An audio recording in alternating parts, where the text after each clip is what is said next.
Você sabe o que está acontecendo ao redor do mundo, em vários países, em vários locais do mundo. Milagres e maravilhas de Deus estão acontecendo. Você vai assistir esse vídeo e você vai contemplar grandes milagres e maravilhas quando o povo se arrependeu e humildemente buscou ao Senhor. Um vídeo imperdível. Muito tempo atrás a irmã White falou que o alto clamor já começou e o alto clamor consiste na proclamação da justiça de Cristo, o Salvador do mundo que perdoa os pecados. Assista esse vídeo, compartilhe com todos, porque podemos sentir os respingos da chuva serôdia. A chuva serôdia, meus queridos, está começando. Contempla essas maravilhas e deixe aqui o seu comentário. Graça e paz para vocês. Nos vemos em nosso próximo vídeo, em nome de Jesus. Amém e amém.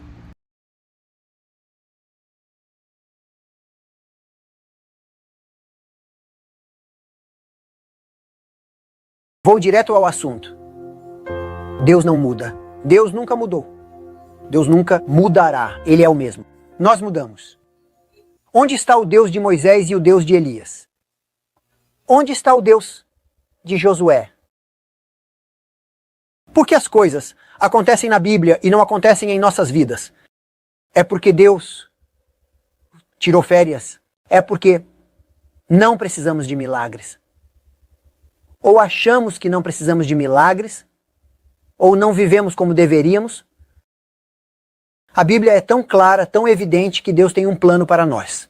Eu sei os planos que tenho para você. E não se refere ao plano de salvação. Em Jeremias 29 é plural, não é singular. Os planos. E é um tempo presente contínuo. Refere-se a hoje. Todos os dias. É um presente contínuo. Basicamente, Deus tem um plano todos os dias para você. Em Pensamentos do Monte das Bênçãos, também em Mensagens Escolhidas, o Espírito de Profecia diz que Jesus submetia seus planos diários ao Pai, pronto para cumpri-los, ou abandoná-los de acordo com a vontade de Deus. E então ela diz, não devemos fazer planos para nós mesmos. E se o fizermos, devemos submetê-los a Deus, prontos para obedecer à sua vontade e prontos para abandonar nossos planos.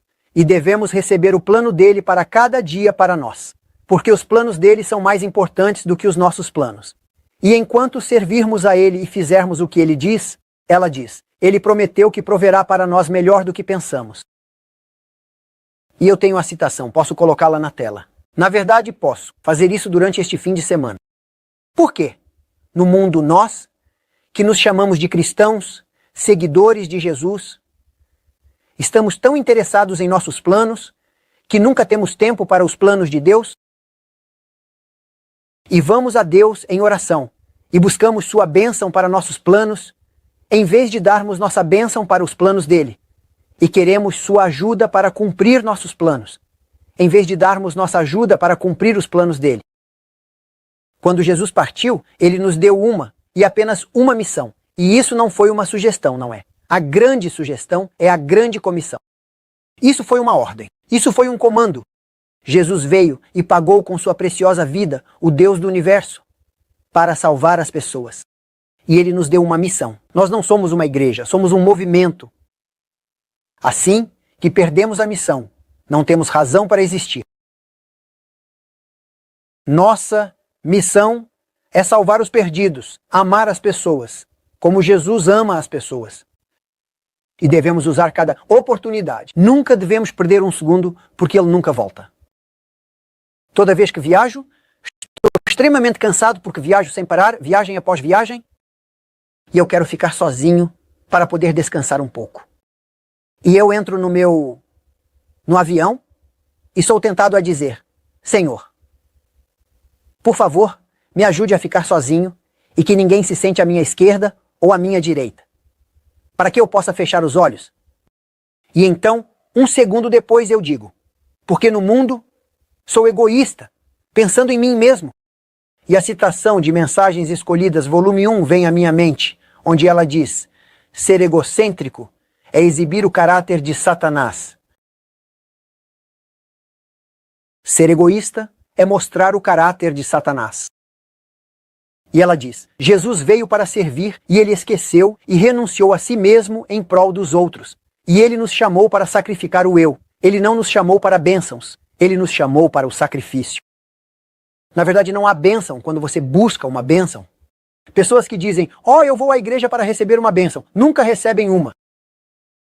Você recebe bênçãos apenas quando abençoa, porque é uma bênção maior abençoar do que ser abençoado. Na verdade, em toda a Bíblia, todas as vezes, sem exceção, quando se fala sobre a bênção, a razão para a bênção é que você se torne uma bênção. Deus abençoou Abraão para que ele fosse uma bênção para todas as nações. Ele não foi abençoado para ser abençoado, mas para se tornar uma bênção para os outros. Ela diz, ninguém ora corretamente, buscando uma bênção para si mesmo. Fechar aspas. Ninguém ora corretamente, buscando uma bênção para si mesmo. E então eu digo, Senhor, perdoe meu egoísmo. E se você tiver alguém que precise de ajuda, deixe-o sentar ao meu lado. E em toda viagem, sem exceção, eu não consigo descansar. Tenha cuidado com o que você ora. Eu vim da Califórnia. Uma senhora sentou-se ao meu lado. Assim que terminei de rezar, e ela colocou a cabeça nas palmas das mãos e chorou por 2 horas, soluçando. E eu disse, posso ajudar você? E ela disse, não. E ela estava chorando. Depois de 2 horas, ela diz, sinto muito, não quero ser rude, mas meu marido acabou de me enviar uma mensagem dizendo que me deixou por outra mulher. Eu disse, sinto muito, gostaria de poder ajudar. Não há nada que eu possa fazer além de rezar por você. E ela disse, você faria isso por mim? E eu fiz uma oração por ela. E ela estava chorando muito. E eu disse, odeio dizer o que vou dizer a seguir, e você pode não gostar, ou não gostar mais de mim, mas acho que você está melhor assim. Ela disse, por que você diz isso? Bem, se ele te deixou, obviamente ele não te amava. Então, nos últimos anos, suponho que você não tinha uma vida.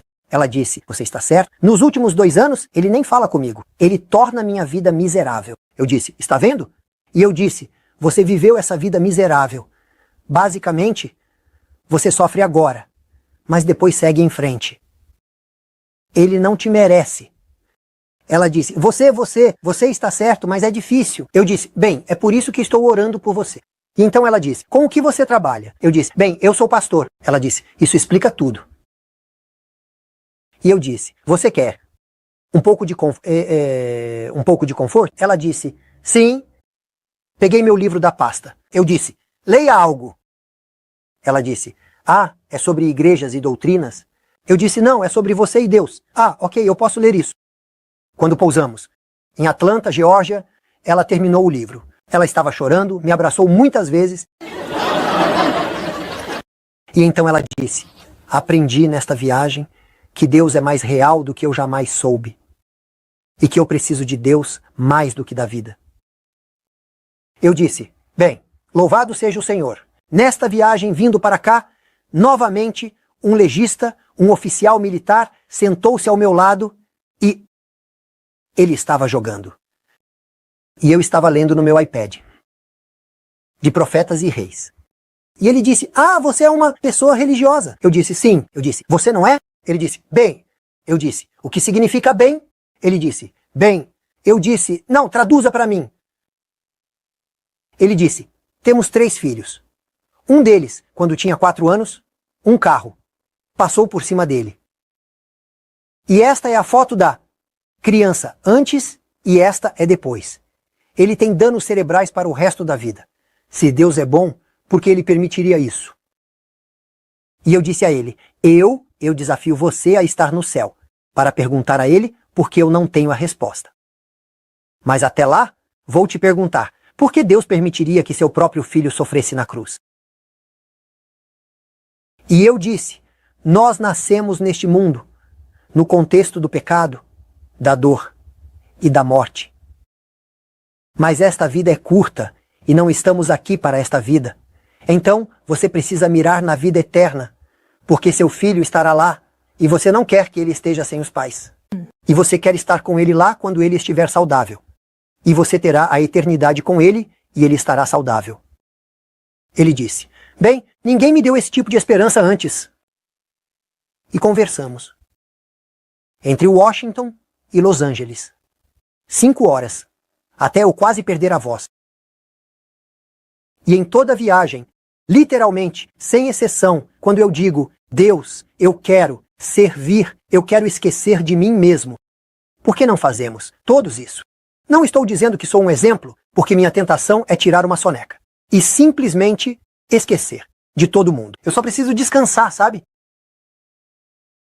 Porque estamos tão focados em nossos planos, tão focados no que precisamos fazer, na nossa lista de afazeres. Eu preciso fazer isso e aquilo. Ah, Senhor, você poderia me ajudar? E esquecemos que há pessoas sofrendo. E quaisquer que sejam as doutrinas e qualquer evangelismo e qualquer igreja, que façamos, que vamos à igreja e guardemos o sábado, e isso é bom, não me entenda mal. E comemos tofu, e isso é bom, você pode comer tanto tofu quanto quiser. Eu não como, mas enfim. Eu não gosto de tofu, sem ofensa. Eu prefiro comer algumas maçãs, e algumas peras e algumas uvas, do que, sabe? Tofu é tipo, Mas enfim, é você. Não precisamos concordar nisso, certo? Eu fico com o brócolis, você fica com o tofu e eu estou feliz. Mas o fato de irmos à igreja e guardarmos o sábado e comermos de forma saudável, brócolis, por exemplo, e fazermos tudo isso, se não nos importarmos com o próximo. Não somos melhores que os fariseus. Pense nisso, seja honesto. Se não nos importamos com as pessoas por quem Jesus morreu, como você pode dizer que ama a Deus se não ama as pessoas? É assim que você mede seu cristianismo. Esse é o termo, o espiritual. Esse é o teste ácido do cristianismo. Se você não ama as pessoas ao seu redor, nunca diga que ama a Deus, porque Deus ama as pessoas. Entendeu? É bom guardar o sábado? Amém. Oh, sim. Sem dúvida. É bom ir à igreja orar e estudar a Bíblia? Sim. Absolutamente. Isso ajuda você se não fizer o que Jesus fez? Se você não serve e não renuncia a si mesmo? Como podemos mudar o mundo? Como podemos alcançar o mundo? A menos que mostremos um cuidado genuíno pelas pessoas. Esse é o melhor evangelista. Quando você começa a orar por seus vizinhos e colegas de trabalho e começa a servi-los e a sacrificar-se. É assim que é totalmente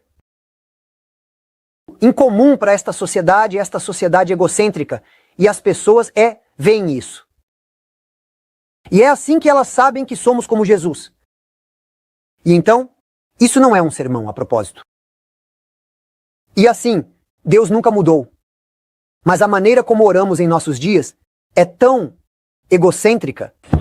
Oramos pela nossa saúde, oramos pelos nossos empregos, oramos pelas nossas famílias, oramos pelas nossas escolas, oramos por... Você me acompanha? E está tudo bem. Desde que coloquemos Deus e sua obra em primeiro lugar. Seu reino. E a propósito, não é que eu busque seu reino para estar no céu. Em grego, é que eu busco a prosperidade do reino, não que eu esteja no reino. Precisamos ser capazes de dizer, Senhor, estou disposto a abrir mão do teu reino, se tu puderes salvar meu vizinho. Você ouviu o que eu disse? Foi isso que Moisés fez. Tira meu nome do livro da vida e salva-os. Foi isso que Paulo disse. Eu preferiria ser anátema. Isso significa ser cortado do livro da vida, para que você possa salvá-los. Foi isso que Jesus fez. Ele correu o maior risco de perder sua eternidade para salvar você e eu. A menos que você seja como Jesus, pronto para abrir mão, não apenas da sua vida, mas da sua vida eterna, para salvar seu vizinho. Você nunca estará pronto para o céu, porque no céu, as únicas pessoas que são totalmente altruístas são aquelas que estão prontas a qualquer momento para morrer para si mesmas, pelo bem do inimigo. Prontas a qualquer momento para abrir mão de tudo para salvar uma alma. E então, por que a igreja não cresce? Não é porque você não tem a verdade. Nós temos as doutrinas. Nós entendemos. Não é porque não temos bons programas, Temos muitos programas. Não precisamos de mais um programa. É porque sabemos muito, teoricamente, mas na prática, ainda estamos um pouco longe de amar as pessoas, assim como amamos a nós mesmos. Você entende? Não estou falando de você. Você é a única igreja que conheço perfeita. Você não tem falhas. Estou falando dos outros, então apenas me ignore. Você e eu somos absolutamente perfeitos. Então, pode acontecer hoje da mesma forma que aconteceu no dia de Pentecostes? Batizar 3.000 em um dia? Pode? Absolutamente. Deus pode fazer através de um o que ele pode fazer através de 1 milhão de pessoas, porque não se baseia na sua cultura ou educação, ou treinamento, ou experiência, ou idade, ou qualquer outra coisa. É baseado no poder de Deus e no Espírito Santo. Mas Deus não pode falar antes de nos rendermos completamente. É muito mais fácil guardar o sábado do que se render. É muito mais fácil devolver o dízimo. E por favor, façam isso, do que renunciar ao eu. Eu preferiria abrir mão do meu dinheiro do que abrir mão do eu. Você me acompanha? Porque temos discussões na família? Porque nunca renunciamos ao eu. Se você renunciar ao eu, não há nada para discutir, porque você renunciou ao eu. Você entende? A razão pela qual brigamos é porque nunca renunciamos ao eu. E essa é a razão pela qual nunca somos felizes. Achamos que se mantivermos o eu, seremos felizes. E somos miseráveis. E assim, por exemplo, eu estava no Japão não faz muito tempo. Na verdade, no ano passado, mas de qualquer forma. E eu conversei com o presidente da União. Pessoas maravilhosas. E ele disse, nos últimos 40 anos, 40, não tivemos batismos em todo o país. Você ouviu isso? E ele disse, a igreja está morrendo. Temos apenas idosos na igreja. E os pastores não têm esperança de que algo possa ser feito. E eu realmente conversei com os pastores, acredite em mim. E quando conheci os pastores, eles me disseram, é absolutamente impossível. O que você diz pode acontecer na África ou no Brasil, na América do Sul, mas não no Japão. E eu vi com meus próprios olhos, as pessoas adoram o trabalho no Japão. Elas trabalham das 5 da manhã às 9 da noite. E isso é uma virtude. E nunca se atrasam. 1 segundo. E eles trabalham durante a refeição. E à noite, quando jantam, ainda tem uma reunião de negócios. Durante o jantar e trabalham. Eles veneram o trabalho. E então, eles disseram, não temos tempo para essa igreja, não temos tempo. E se tentarmos fazer evangelismo, estudos bíblicos, ninguém vem. Na verdade, ninguém no país tem qualquer religião. Nenhuma igreja. Basicamente, as pessoas não têm nenhum interesse, são extremamente seculares. Sem interesse em Deus. Eles disseram, é absolutamente impossível. E eu lhes disse, nada é impossível para Deus. Amém. Absolutamente. Nada é impossível para Deus. Meu Deus move montanhas. Meu Deus ressuscita os mortos. Meu Deus diz e acontece. E eu disse, não é o país, é você. Tivemos alguns dias de oração e um seminário de avivamento.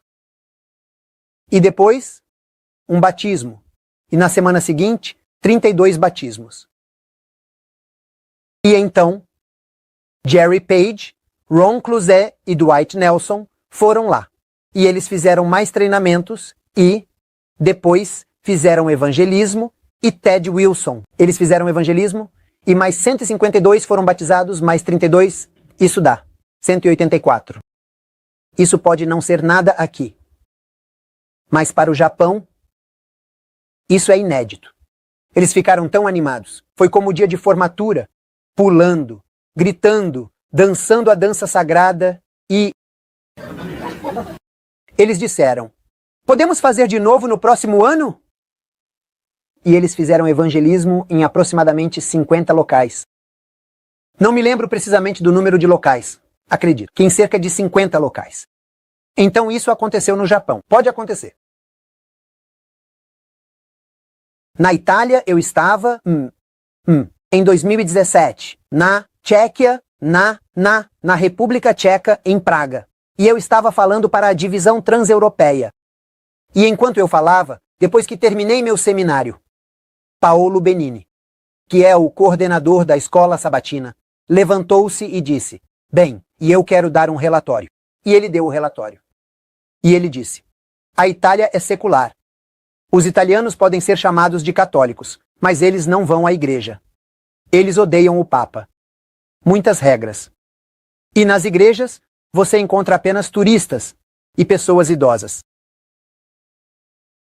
E eles disseram: "A Itália é secular, eles não precisam de igreja. Nossa igreja está morta. 5% da igreja são italianos e 95% imigrantes." E então ele disse: "No total, em todo o país, 2.500 membros. Em toda a Itália, 2.500 membros adventistas. Essa é toda a igreja." E então ele disse: "Algo aconteceu em Milão." E então ele disse: "Pavel, vou te colocar no centro das atenções." Eu disse: "Eu? O que eu fiz?" Ele diz: "Você não sabe o que aconteceu em Milão?" Eu disse: "Não, eu não sei o que aconteceu em Milão." Ele disse: "Bem..." E ele nos contou a história. Agora deixe-me contar outra história e depois conectar as duas. Em 2003, fui a Madrid, na Espanha. E orei, seriamente como sempre faço: "Senhor, ajude essas pessoas. Tome algumas decisões, para que eu não perca tempo longe da minha família por nada." E eu preguei para os pepinos. Eles são tão frios, como pepinos ninguém se mexeu. Nenhum amém. Não, nada. É como: "Respire, para que eu saiba que você está vivo." Nada. Preguei minha alma até não ter mais fôlego. Ninguém se mexeu. Eu estava tipo: "Vocês estão aqui?"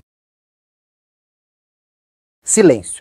E depois que preguei no sábado de manhã às 9h30, e então no sábado às 11 horas, na tarde de sábado às 2 horas, e depois às 4 horas, e então às 7 horas, e depois no domingo de manhã, fui para casa e disse: "Ó Senhor, perdoe-os." E isso foi em 2003. E eu pensei: nenhuma resposta à minha oração. 2017. Quantos anos depois? Você pode fazer a geografia. 2017, estou na República Tcheca. E Paolo Benini diz: "Você não sabe o que aconteceu em Milão." Eu disse: "Nunca estive em Milão, do que você está falando?" Ele diz: "Bem, uma senhora idosa, em 2003, foi a Madrid para visitar seu filho que trabalha em Madrid. E ela, participou do seu seminário de oração." Você conecta agora? Ela participou e gravou todo o seminário no celular dela. Eu nunca soube que aquela senhora idosa sabia usar o celular para gravar. Ela gravou todo o seminário e foi para casa e ouviu de novo, e de novo, e de novo, e de novo. E então ela começou a orar daquela maneira.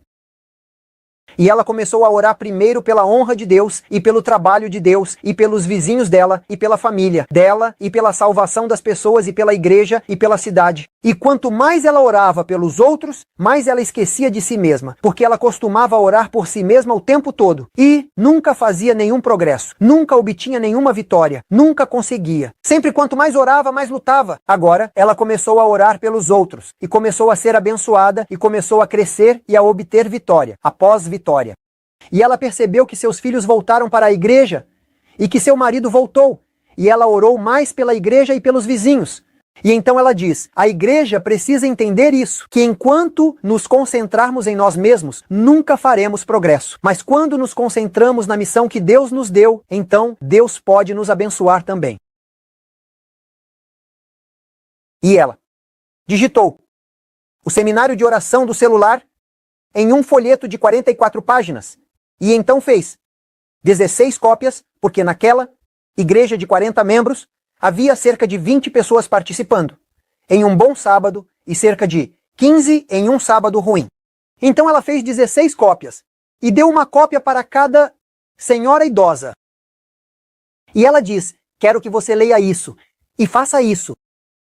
Cerca de 2 meses depois, ela deu um tempo difícil para elas, pressionando-as até a morte todo sábado. Você leu? Você leu? Diga, ok, eu li.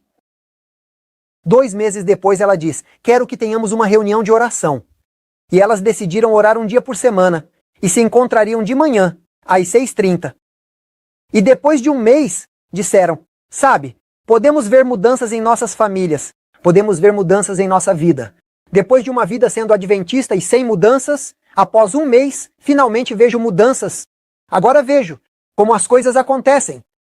E então elas disseram, vamos orar 2 dias por semana. Então no segundo mês, elas oraram 2 dias por semana. E então disseram, vamos orar mais. No terceiro mês, elas oraram 3 dias por semana. Agora você pode continuar a história, não pode? No quarto mês, elas oraram 4 dias por semana. No quinto mês oraram. E quando chegaram a 5 dias, pararam aí. 5 dias por semana. Meia hora todos os dias de segunda a sexta-feira. E então o sábado seria sábado. No domingo elas fariam uma pausa, sabe? Nem mesmo a grama cresceria no domingo, sabe? Então, todo mundo descansa. Não porque é sagrado, mas só porque é um dia para os preguiçosos. Sabe o que quero dizer? É isso. E assim, elas oraram 5 dias por semana. Depois de orarem 5 dias por semana durante um mês, agora já tinham 5 meses de oração. Um vizinho veio às 6h30 da manhã, que estava do outro lado da estrada, em frente à igreja, na mesma rua. E ele diz, pessoal, há algo errado com vocês. Vocês costumavam vir no sábado de manhã às 11 horas, e era isso. Agora vocês vêm todos os dias às 6h30. O que vocês fazem aqui? E eles disseram, nós oramos. Para o que vocês oram? Ah, nós oramos pelo bairro. Ele diz, bem, eu não acredito na igreja, mas eu acredito em Deus, ele disse. E então ele disse, vocês poderiam orar pela minha esposa? Minha esposa tem câncer terminal, e o médico deu a ela 3 meses. Eles disseram, ok. Eles não imaginaram, pensaram ou acreditaram que algo aconteceria. E oraram por ela. Na semana seguinte, o vizinho voltou e disse, fomos ao médico para um check-up. E ela está livre do câncer. Uau! E o médico disse, o que vocês fizeram? E eu disse, nada. Exceto que eu fui àquela igreja do outro lado da rua e é tudo em que consigo pensar. Então ele disse, eu quero ser batizado com minha esposa. E eles disseram, bem, nós não comemos carne de porco. Ele disse, eu não me importo com o que vocês comem. Bem, vocês adoram no sábado. Eu sei quando vocês adoram. E ele disse, eu não me importo com doutrinas, eu me importo com Deus. E vocês têm um Deus real comparado às outras igrejas que têm apenas doutrinas. Ele foi batizado, mas disse ao vizinho que seus filhos, seu filho ou 2 filhos, ou seja lá o que for, estavam nas drogas. E o próximo vizinho veio e disse, você poderia orar pelos meus filhos? E as crianças largaram as drogas. E então eles falaram com o próximo vizinho, e o próximo vizinho veio e disse, eu tenho alguns problemas. E o próximo vizinho, e o próximo vizinho, e eventualmente, todas as manhãs às 6h30, havia uma fila de 150 a 200 pessoas. E ela ficava cada vez maior até que a fila dava a volta no quarteirão. Pessoas dos bairros, de todos os quarteirões ao redor, às 6h30, vinham à igreja adventista para serem oradas. Amém. Não seria maravilhoso se sua igreja fosse conhecida como a igreja que ora pela cidade? Amém. Não deveríamos ser uma casa de oração? Como podemos cuidar das pessoas se nem mesmo sacrificamos meia hora para orar por elas? É fácil dizer, ó, como eu amo Jesus. Satanás pode cantar a música. Isso não significa que ele ama Jesus. Você acha que porque vamos à igreja e cantamos a música, isso significa que amamos Jesus? Estou desafiando você a pensar sobre isso com honestidade. Quando você for para o céu, Deus vai dizer, onde está? Onde está o seu vizinho? Onde está o seu filho? Essa era a sua responsabilidade. Eu dei meu filho por ele, por ela. E então, não seria bom ser conhecido como a igreja que realmente se importa, a ponto de sacrificarmos tempo e pela manhã orarmos pela cidade? Como podemos salvar alguém de quem não nos importamos? E assim, todo o bairro e eventualmente metade da cidade, todo o lado oeste da cidade, souberam disso. E não havia mais espaço na igreja. E eles tiveram que comprar outra igreja e, depois, mais outra. Eventualmente, de uma igreja de 16, 20 pessoas, eles passaram a ter uma igreja de 350 membros. E depois uma segunda, e depois uma terceira. E agora eles têm 4 igrejas em Milão, a menor com 200, a maior com 400. Você consegue entender entre 2003 e 2017? De 20 pessoas para 4 igrejas? O que eles fizeram? Oração. Oração. A oração funciona. Não da maneira como oramos. Oração comprometida, dedicada. Diz no livro de Atos, no capítulo 2, que eles eram dedicados à oração. Eles se reuniam todos os dias e oravam. Foi assim que aconteceu. Quênia. Você pode dizer, bem, é a África. Bem, sim, é a África se você for ao interior do Quênia. Mas se você for a Nairobi, Nairobi é muito secular, a capital. E enquanto no Quênia eles têm batismos, em Nairobi eles não têm batismos. Enquanto no resto do país, a igreja está crescendo em Nairobi. O crescimento é de cerca de 2%. E os pastores de Nairobi estavam preocupados.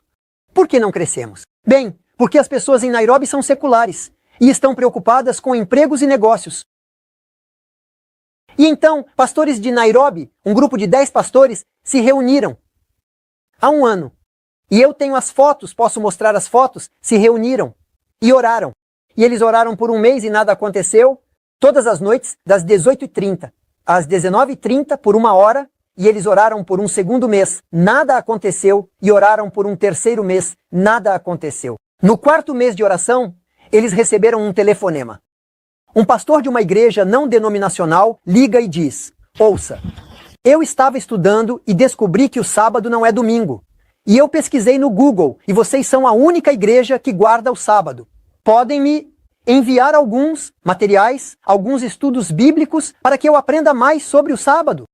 Eles enviaram a ele estudos bíblicos e ele tinha 2 igrejas, uma com cerca de 500 membros, outra com cerca de 600 membros. Ele foi batizado e trouxe as 2 igrejas, 1.100 membros. Dessas, ele deu a eles estudos bíblicos e os trouxe para serem batizados. Amém. Agora ouça, isso é apenas o começo da história. A cada 6 meses, todos os pastores de todas as denominações de Nairobi se reúnem para orar juntos e compartilhar recursos. E assim, alguns meses depois, eles tiveram uma reunião de pastores da área que incluía todas as denominações.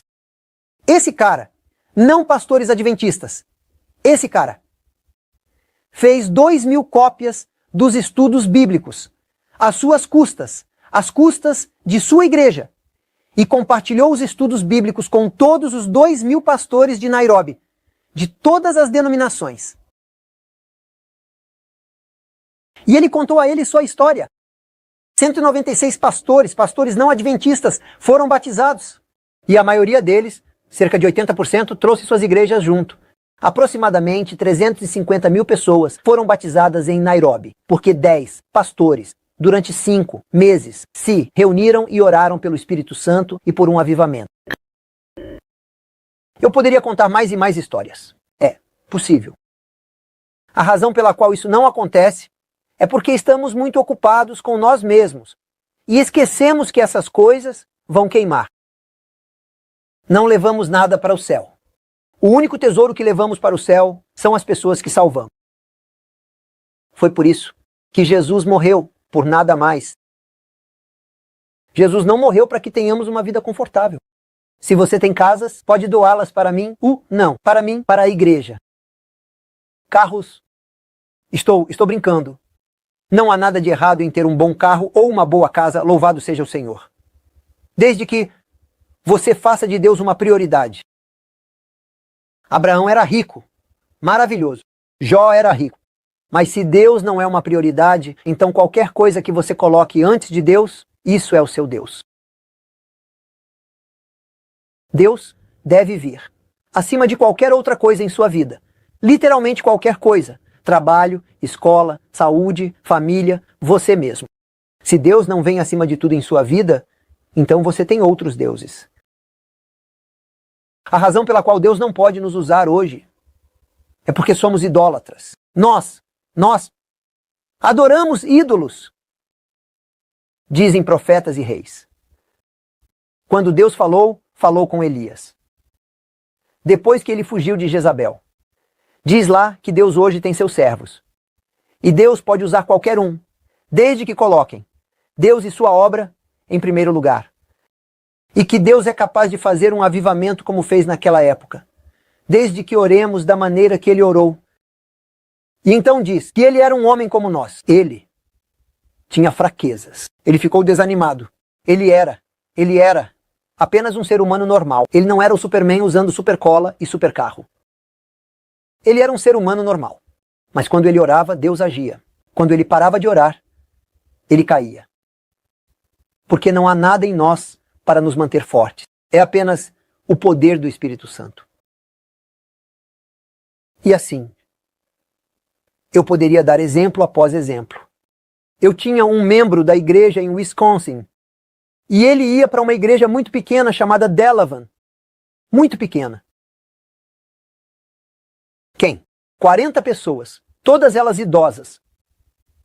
E nada acontecendo naquela igreja. Basicamente nada. Nada, apenas entediante. E então, ele é o cara que... Você usa GPS, não usa? Bem, ele criou os mapas para o GPS. Ele os criou para o Pentágono, primeiro para o exército, né? E depois abriram para a população. Ele é extremamente rico. Quando eu digo muito rico, eu quero dizer isso. Antes de termos GPS, eles usavam os mapas, que eram vendidos em todas as lojas, e que foram feitos por ele. Muito rico. E ele era um dos anciãos da minha igreja, multimilionário. E eu fui visitá-lo. E ele morava na comunidade de Crystal Lake. Crystal Lake fica fora de Chicago, ao redor do lago. E você não pode entrar. Há grandes cercas, portões e guardas. E quando você entra nessa comunidade exclusiva, cada casa custa cerca de 14 milhões de dólares, 22 milhões de dólares, 26 milhões de dólares. Casas gigantescas e apenas 2 pessoas vivem naquela casa. Você se perde na casa. Você precisa de um GPS na casa. E eu tinha um Kia Rio. Alguém conhece? Um velho, não um novo. Um novo Kia Rio pode ser legal. Mas um velho Kia Rio. Era como um carro sucata, sabe? Pequeno, você mantém os joelhos na boca, como o Mr. Bean. E meu sogro bateu no carro do lado direito, e minha esposa bateu no carro do lado esquerdo. E o cara da igreja bateu no carro na traseira. Estava todo amassado. E a tampa do freio quebrou e tocava o rotor e o carro. Quando você dirigia, fazia... E quando você dirigia rápido, sabe? Então, era uma sucata. Quando eu ia para a igreja na manhã de sábado, todo mundo sabia que o pastor estava chegando porque ouviam... O pastor está vindo. E então, eu vou visitar Randy, né? E chego ao portão. E o guarda olha para mim, olha para o carro e diz: você está no bairro errado. Eu disse: não, estou no bairro certo. Sou o pastor do Randy. Ele liga para Randy, ele diz: há um cara louco em um carro ruim, em um Kia. Ele diz que veio visitar. Ah, esse é o meu pastor, deixe-o entrar. E eu dirijo entre casas de milhões de dólares. Olhando para as casas, e este é um Tesla, e este é um Ferrari, e este é um Lamborghini, e este é um Porsche, e este é um Mercedes, e este é um Lexus. E eu estou em um Kia Rio. E eu chego à casa do Randy. E a esposa dele é da Grécia. E ela cozinha a melhor comida possível que você pode ter. Quero dizer, eu amo comida romena, mas aquela comida era ainda melhor. E eu gosto de comer, sim. E então ele me convida e nós comemos juntos e eu comi até precisar de um guindaste para me levantar. Quero dizer, eu comi até não conseguir me mover. E então ele diz: Eu quero que você nos visite, pastor. Eu disse, ótimo. Na minha mente, sempre que você cozinhar, me chame de volta. E então, ele diz, eu quero que você, pastor, nos visite por um motivo. Eu disse, ok. E eu pensei que ele diria, para orar pelos meus filhos. Ou, ele diz, eu queria que você olhasse ao redor. Você disse na igreja que todos nós temos uma missão. Não apenas o pastor, mas todos são chamados. E quem não fizer o trabalho, perecerá. Em todas as parábolas na Bíblia, em cada parábola, as pessoas que não fizeram o trabalho, pereceram. Nenhuma delas foi salva. Elas não usaram seus talentos, ou seja, o que for. Eu poderia te dar parábola após cada uma delas. E você disse que todos nós somos chamados para trabalhar na missão. Ele diz, olhe ao redor para os meus vizinhos. Você acha que eu posso alcançar essas pessoas? Eu disse, sim. Ele disse, você não sabe do que está falando. Você vive aqui uma semana e depois me diz que é impossível. Ele diz, essas pessoas são tão reservadas, esses multimilionários, eles não se conhecem. Na família, eles não conversam. Marido e mulher, eles não conversam entre si. E eu disse, Randy, milionários têm câncer. Milionários têm diabetes. Milionários têm depressão. Milionários têm divórcio. Têm filhos que não falam com eles. Eles também precisam de Jesus. Eles precisam de salvação. Amém. Bem, eles precisam, mas eles não sabem. Eu disse, bem, é aí que você entra na história. Ele disse, o que eu posso fazer? Eu disse, simplesmente ore. Eu estou orando por eles. Eu disse, quero que você me diga com o tempo, quanto você ora por eles por dia? Bem, eu não sei. Isso é porque você não ora. É por isso que você não sabe. Eu disse, diga-me, você ora 1 hora por eles? Não. Ok, seja honesto. Você ora meia hora por eles. Ele diz, não. Você ora 15 minutos por eles? Não. Ele diz, eu oro cerca de 5 minutos, a oração inteira. Então, o que você faz? Você menciona, Senhor, esteja com meus vizinhos. Amém. Isso é besteira. Deus não pode responder a orações genéricas. Você deve ser específico. Você não diz, perdoe meus pecados. Você nomeia o pecado. Você não diz, obrigado por tudo. Você nomeia o louvor. Obrigado por me ajudar a pegar o avião. Ou qualquer outra coisa. Você não diz, esteja com meus vizinhos. Senhor, Jimmy, meu vizinho, está divorciado. Você entra em detalhes. Para que Deus se importe, você precisa se importar. Você não pode esperar que Deus faça algo quando você não faz nada. Porque Deus chamou você para fazer o trabalho. E então eu disse, a menos que você trabalhe por eles, como se fossem sua família, e como se seu filho sofreu um acidente de carro e está em coma, morrendo, você não ora, Senhor, esteja com meu filho, amém. Quando seu filho está morrendo e o médico deu a ele 15 minutos e ele está na UTI, então você realmente ora. A menos que você ore dessa forma pelos vizinhos, você não é um cristão. Pare de vir à igreja.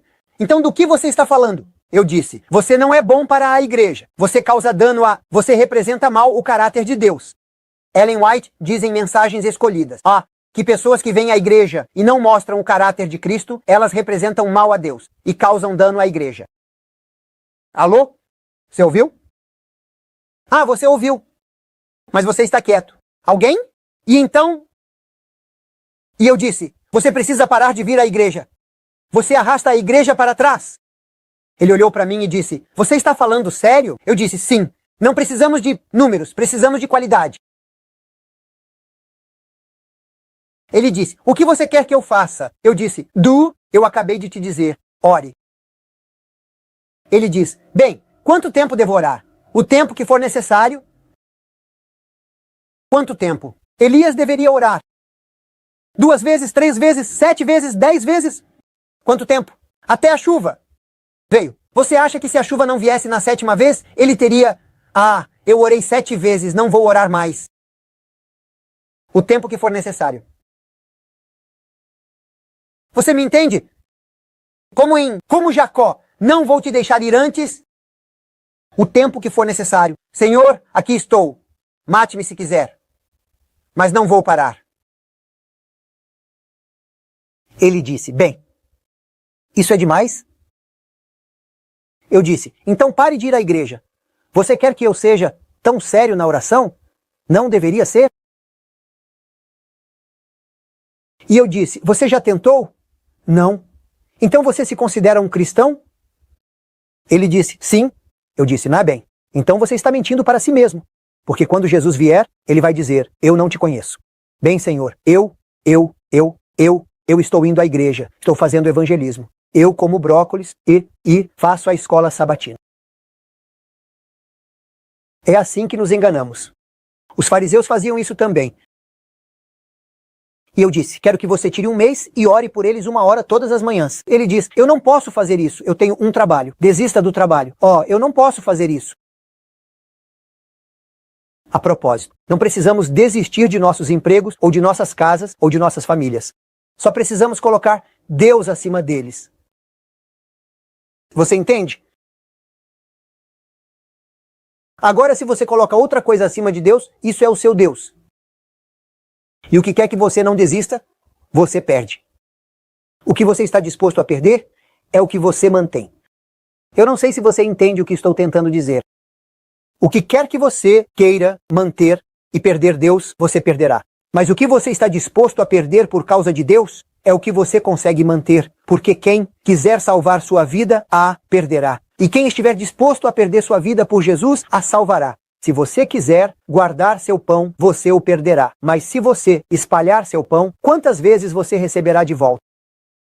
10 vezes. Você entende? Pedro diz, nós desistimos disso. Jesus disse, você terá felicidade e 100 vezes mais e eterno, basicamente. Não é que Deus precise do seu trabalho, ou do seu carro, ou da sua casa.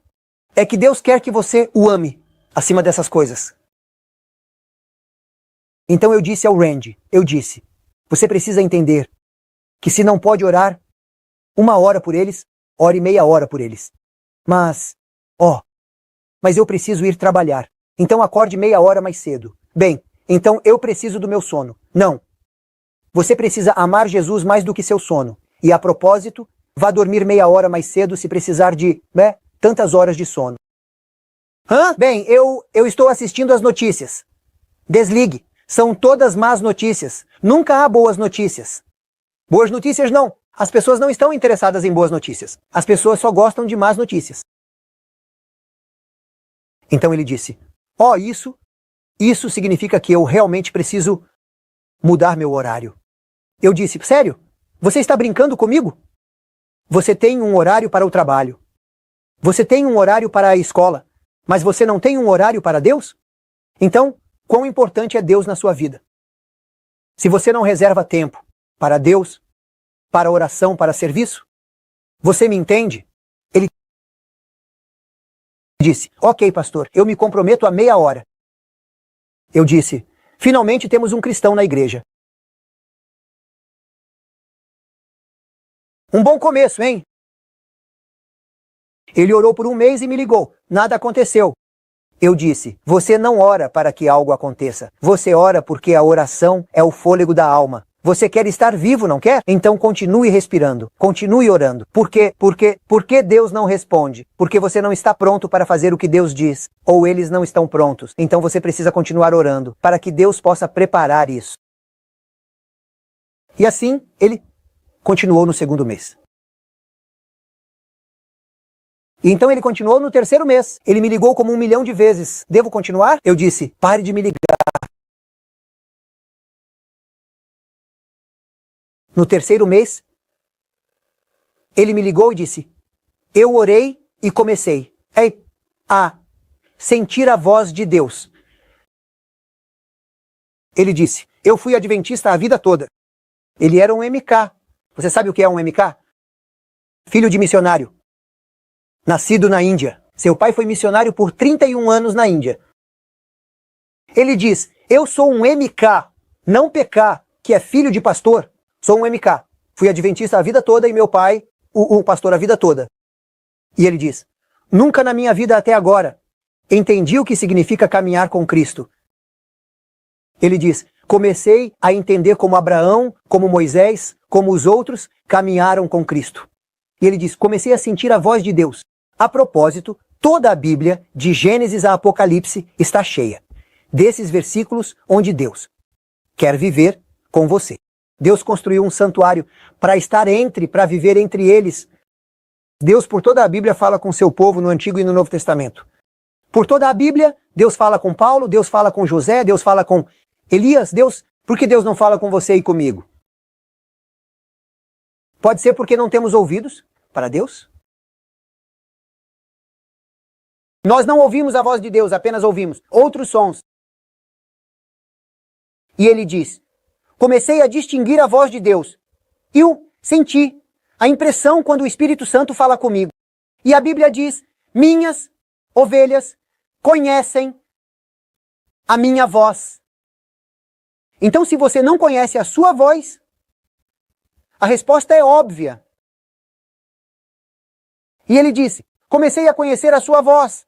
E quando o faço, as coisas vão maravilhosamente. Eu experimento milagres todos os dias. E ele diz, eu não experimentei milagres em uma vida inteira, 40 anos sendo adventista. E agora eu experimento 1, 2, 3 milagres por dia. Deus é tão real na minha vida. E quando eu não ouço a voz, é uma bagunça. E eu volto à minha vida anterior. E ele diz, agora eu não oro porque você me pede. Eu oro porque não posso viver sem oração. Eu estou morto. Não consigo funcionar sem oração. Amém. E ele diz, Deus me impressiona sobre o que fazer com os vizinhos. Eu não posso convidá-los para a sua igreja. Eles nunca virão ou dar-lhes um estudo bíblico. Eles nunca. Eles vão fechar a porta, sabe? Mas ele disse, essas pessoas dirigiriam 100 milhas para ir a um novo restaurante. Ele diz, minha esposa cozinha uma comida grega incrível. Eu disse, eu sei. Ele diz, vou convidá-los para o nosso aniversário. Eu não tinha certeza se ele estava certo, mas eu disse, ok. Eu disse, como você sabe? Ele disse, bem, Deus falou comigo. Eu disse, ok. Então, no próximo domingo, ele e sua esposa comemoraram seu aniversário. Ele vê o vizinho, ele orou por uma oportunidade, e Deus mostrou-lhe um vizinho do lado de fora no carro, limpando o carro um pouco. Diz, bom dia, como você está? Bem, e você? Bem, tchau. Ei, é nosso aniversário. Minha esposa e eu estamos juntos há tantos anos. Oh, parabéns. Ei, vamos comer juntos. Não queremos comer sozinhos. Não, desculpe. Eu agradeço, obrigado, mas não posso, estou ocupado. Ei, temos baklava. E temos charutos de repolho recheados. E temos isso. E temos isso. E ele diz, Deus colocou minhas palavras, não apenas para convidá-lo a vir, mas para descrever a comida. E as palavras vinham. E enquanto eu descrevia a comida, ele diz, o vizinho abriu os olhos e a boca grandes. E você podia ver a saliva escorrendo da boca. Ele diz, ok, posso tirar meia hora e vir. E então o vizinho veio e ele diz, na minha casa ninguém come sem oração. Vamos orar juntos. E então, ele diz, bem, eu não acredito em oração. Tudo bem, feche os olhos, eu oro. E então Randy diz, mas eu preciso orar por algo. Diga-me pelo que orar. Ele disse, bem, eu não acredito em oração, mas minha esposa e eu estamos separados há 2 anos. E nossos filhos são adolescentes e nunca falam conosco. Estão no celular. Randy orou por ele e sua esposa, depois pelas crianças, e depois pela comida, e então eles comeram. E o vizinho disse, esta comida é boa. Isso é incrível. Você poderia abrir um restaurante. Você poderia ser rico.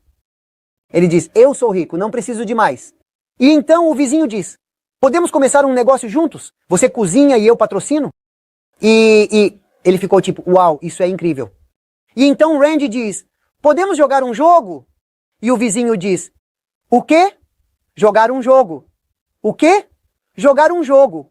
Somos adultos. É? Quando foi a última vez que você sorriu na sua vida? Não me lembro. Provavelmente na faculdade. Disse, vamos relaxar um pouco, esquecer todo o estresse, vamos aproveitar. Mas não somos crianças, vamos apenas jogar. Faça isso por mim. Meia hora? Não, eu não tenho tempo. Vamos lá, cara, 15 minutos? Ok. E eles jogaram Settlers of Catan e Monopoly por 15 minutos. Depois de 15 minutos, ele estava todo feliz, gritando, rindo. Este é o melhor domingo que me lembro em toda a vida. Comemos, jogamos, nunca tive um dia tão bom. Sem estresse. Ah, cara, posso vir de novo no próximo domingo? O vizinho vai para casa, flutuando. Ele entra em casa e as crianças olham para ele, param de mexer no celular e dizem, você está bem? E ele diz, sim, por quê? Você está sorrindo. Nunca vimos você sorrir, desde que nos lembramos. Isso é uma tragédia. Quando as crianças dizem, você está bem porque está sorrindo? Tish. Você está sempre ocupado. Você está sempre estressado. É a primeira vez que te vejo feliz e sorrindo. O que há de errado com você? Ele diz, fui ao vizinho e comi charutos de repolho recheados e comi baklava e comi salada mediterrânea. Com, queijo feta e azeitonas calamar. E ele começou a descrever a comida. E estava tão bom, eu poderia comer para sempre. E então jogamos Monopoly e as crianças. O quê? Você jogou? Sim. Você nunca joga conosco e jogou com o vizinho. Sim. E foi divertido. Pai, o quê? O que você está fazendo aqui? Bem, você sabe, é divertido ir àquele vizinho. E eu vou de novo no próximo domingo. Podemos ir? Sim. Ele liga para Randy. Posso levar meus filhos? Claro, você pode. Então ele sobe as escadas e começa a cantar. Você sabe cantar. E a esposa diz, o que há de errado com você? Você nunca canta. Ele disse, bem, estou feliz. E as crianças vêm. Pai, então vamos no próximo domingo? E a mãe diz, as crianças falam com você porque elas não falam comigo. O que você fez com as crianças? Eles disseram, bem, eu disse a eles que fui ao vizinho e nós jogamos jogos. E a esposa disse, você jogou jogos? Ele disse, sim. Ela diz, você perdeu a cabeça. Ele disse, bem, as crianças vêm no próximo domingo. E ela diz, bem, se as crianças falam com você, eu quero ir. Posso ir? Então, no próximo domingo, toda a família vai. E Randy ora por eles. E eles comem e jogam jogos. E instantaneamente, durante os jogos, a mãe e o pai conversam. E após 3 domingos, o vizinho vem até ele, chorando e diz, você não sabe o que fez? E Randy diz, desculpe, o que eu fiz? Ele diz, você reuniu minha família, fomos ao aconselhamento, e o conselheiro não conseguiu nos unir. E após 3 domingos dos seus jogos, orações e comida, estamos juntos novamente. Amém. E as crianças falam conosco e estamos felizes. E devemos a você, a nossa família. E então o vizinho está jogando golfe com o outro vizinho. E ele conta ao vizinho, isso é o que aconteceu na minha família. E o outro cara diz, minha família está desfeita. Podemos ir? 6 meses depois, 11 famílias milionárias, comendo juntas, orando juntas e jogando juntas. E Randy me ligava todo, domingo. Posso falar com ele sobre o sábado? Não. Eles diriam, aham, você tinha uma agenda. Jogue jogos. Deixe que eles perguntem. Quando eles perguntarem, diga, não vou te contar nada, por favor. Não, deixe que eles implorem por isso.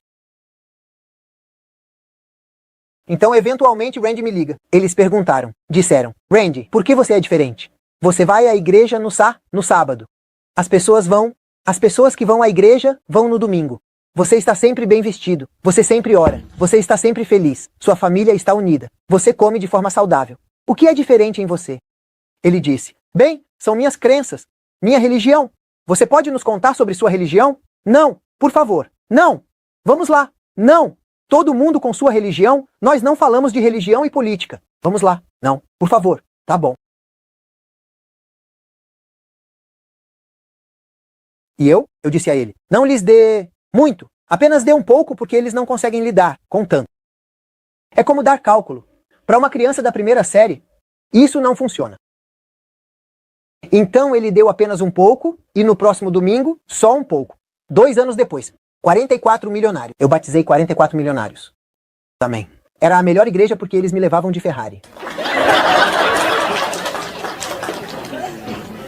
É possível? Sim. Sim. Por que isso não acontece? Porque não... Agora mesmo, essa igreja tem cerca de 70 membros, todos milionários.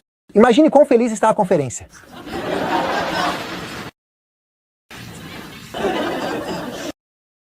Por que isso não acontece? Deus nunca mudou. Eu poderia contar história após história após história. Pessoas que oram experimentam poder. Amém. Amém. Ellen White diz, a maior e mais urgente entre todas as nossas necessidades é o reavivamento. E então, 2 parágrafos abaixo, ela diz, o reavivamento vem quando o Espírito Santo é derramado. E depois ela diz mais adiante, no mesmo parágrafo, o Espírito Santo vem quando estamos comprometidos com a oração. A igreja do primeiro século, quando oraram juntos naquela sala, receberam o Espírito Santo. E então aconteceu. Não há crescimento, não há vitória, não há alegria, não há bênção, não há batismo, não há nada em nossa vida, em nossas famílias, em nossas igrejas, antes de nos comprometermos com a oração séria. E você sabe por que não oramos? Às vezes porque as pessoas são preguiçosas. Sim, é o que é. Se você não gosta, não me chame de volta. Às vezes porque estamos confortáveis. Mas, às vezes, porque sabemos que se orarmos, vamos mudar. E queremos mudar, mas não hoje. Queremos mudar, mas amanhã. Você entende o que estou tentando dizer? Por quanto tempo? Vamos procrastinar. Bem, pastor, mas eu não posso mudar. Ninguém pediu para você mudar. Estou apenas pedindo para você orar. À medida que você ora, Deus vai mudar você sem o seu esforço. Por quanto tempo? As pessoas vão perecer porque nós, o povo de Deus, procrastinamos. Você entende? Você sabe, eu disse que falaria por 1 hora. E nós temos 1 hora. E eu nem comecei o sermão. Mas não daremos um sermão esta noite. Foi apenas uma introdução para esta noite. Deus está chamando a igreja para orar. E todo lugar começa a começar. Todo lugar que começa a oração experimenta avivamento. Não espere avivamento. Depois, as pessoas me ligam, temos orado por 3 dias e não há avivamento. Você está brincando comigo? Você não vai para a escola de medicina por 3 dias e se torna um médico. Você entende o que estou tentando dizer? A oração é o fôlego da alma, diz em Caminho a Cristo. Você não respira 3 vezes e espera estar saudável. Se a oração é o fôlego da alma, você precisa continuar orando sem cessar. Você entende? Você não ora 1 ou 2 vezes esperando mudanças. Você se compromete com a oração. A oração se torna um estilo de vida e você ora sempre, não por resultados, não por crescimento, não por avivamento, não por batismo. Você ora porque acredita na oração, porque quer ter um relacionamento com Jesus. Independentemente de receber uma bênção ou não, se experimentar avivamento ou não, você ora porque quer conhecer a Deus. E ao fazer isso, não buscando bênçãos ou respostas, mas buscando a Deus. Ao fazer isso, quanto mais você ora, mais Ele te transforma. E quando chega o momento em que você está pronto, e a comunidade está pronta, e o tempo é certo, então Deus fala com você. Você me acompanha? Você não ora para ouvir uma voz. Você ora para conhecer a Deus. E quando chega o momento, então você ouve a voz. Você entende? Porque, pastor, eu tenho orado por 1 semana e não ouço nenhuma voz na minha cabeça.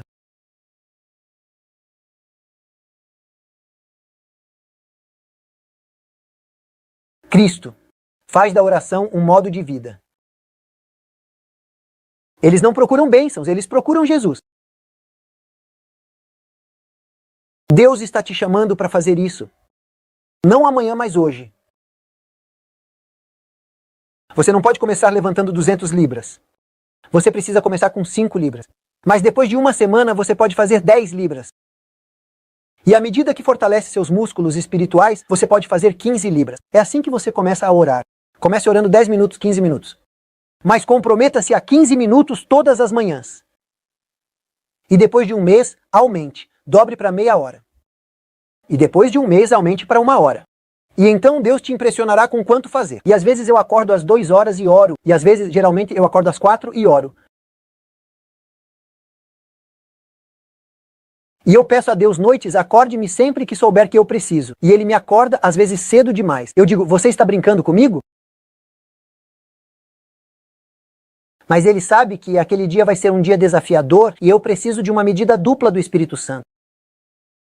E Deus te dará tudo o que você precisa para o dia. E você não quer começar o dia despreparado. Você me acompanha? Bem, vamos terminar por hoje à noite. Estou cansado. Mas não sem oração. Vamos tirar alguns minutos, 2, 3 minutos. Silenciosamente, onde quer que você esteja, incline sua cabeça e diga, Senhor, eu quero essa experiência. Eu sei que não sou capaz. A propósito, o espírito de profecia diz que Satanás não tem medo de irmos à igreja. Satanás não tem medo de fazermos as doutrinas. Mas Satanás tem medo quando oramos. Porque ele sabe que é assim que recebemos o poder. E que é quando a mudança acontece. E que é quando Deus pode agir e quando oramos. Ele e seu exército. Eles fogem e dizem, Senhor, assim que eu orar, Satanás vai me odiar e me atacar para me desencorajar. Então, eu paro de orar. Eu não posso fazer isso sozinho. Eu te dou permissão para fazer o que for necessário. Ajude-me a me tornar um homem, uma mulher de oração. Senhor, eu te dou permissão para fazer o que for necessário na minha vida e me ajude a ser consistente, dedicado. Um guerreiro de oração. E tome uma decisão. Senhor, eu decido orar todas as manhãs por 15 minutos. Não é muito para Deus, é? Na verdade, Deus não precisa disso. Você precisa disso. Seus filhos precisam disso. Sua igreja precisa disso. Você entende? Senhor, eu me comprometo com 15 minutos. Vou colocar meu despertador 15 minutos mais cedo amanhã de manhã. Eu te dou permissão para usar água fria para me acordar. Ou qualquer outra coisa. Ajude-me, Senhor, porque eu não posso fazer isso sozinho. E se você realmente quiser e estiver sério sobre isso, Deus vai responder a essa oração. Faça um compromisso. Se você é apenas ouvinte e não praticante, você perde seu tempo e eu perco o meu tempo. Por que estou aqui? A menos que façamos o que amamos. Você me acompanha? Senhor, esta é uma decisão difícil. Não é difícil, não estou pedindo que você doe $1 milhão para a igreja. Apenas 15 minutos para a oração. Está bem? E se você já ora 15 minutos, aumente. Diga, Senhor, quanto você quer que eu ore? Não pule para 2 horas. Você pula muito alto e então quebra as pernas, fica desanimado e desiste. Apenas dê outro passo, ok? Depois de termos uma pequena oração silenciosa de 2, 3 minutos, farei uma oração de encerramento. Vamos orar.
Pai Celestial, não podemos valorizar o suficiente o privilégio, a bênção da oração, de poder comunicar com você, o Deus do universo, nosso Pai, nosso Criador.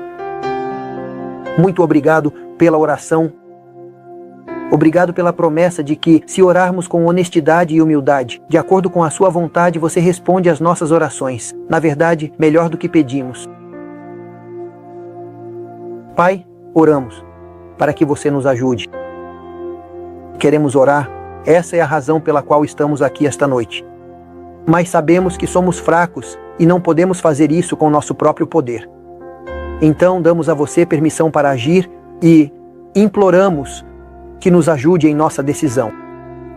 Ao decidirmos orar todas as manhãs, viver uma vida de oração, por favor nos lembre quando esquecermos. Ajude-nos a ser consistentes e a conhecê-lo cada vez mais, a amá-lo cada vez mais e a experimentar seu poder e presença em nossa vida. Eu oro por todos nesta sala, por pessoas que ouvem online. Eu oro por esta área, para que seu nome seja glorificado que muitas pessoas possam ser salvas. Oramos isso em nome de Jesus e agradecemos, Senhor,